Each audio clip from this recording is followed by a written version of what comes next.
Okay, I hope you're enjoying this series on what goes up must come down. We've been talking about a projectile that's launched and which lands at the same height.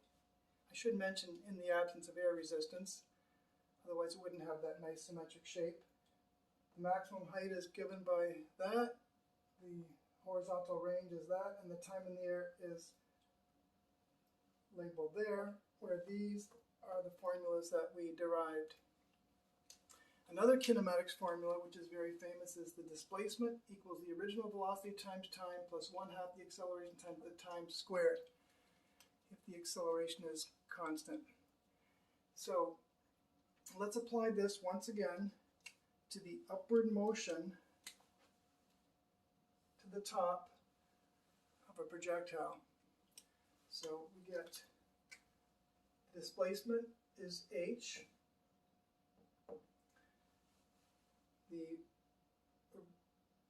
original vertical velocity is Vy1 times the time, which is half the total time, minus g over 2,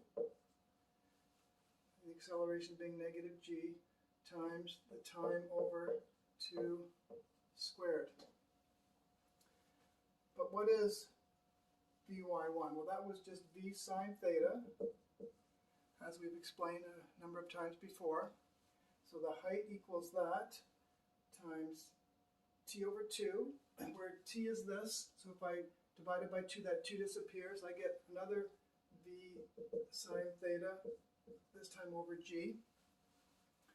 And then I get minus g over 2 times, again, this without the 2, v sine theta over g squared. Okay, let's simplify that. I get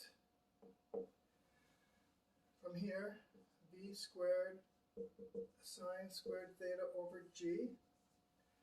Now here I've got a g squared in the denominator, so this g will cancel one of those, so I'm going to get minus 1/2 v squared sine squared theta over g.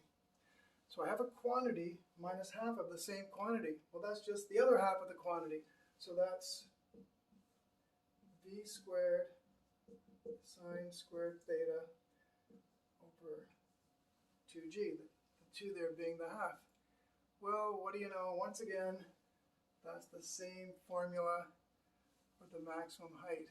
So there's many ways to skin a cat, as they say. Just don't do it. It's not very nice. See you next time.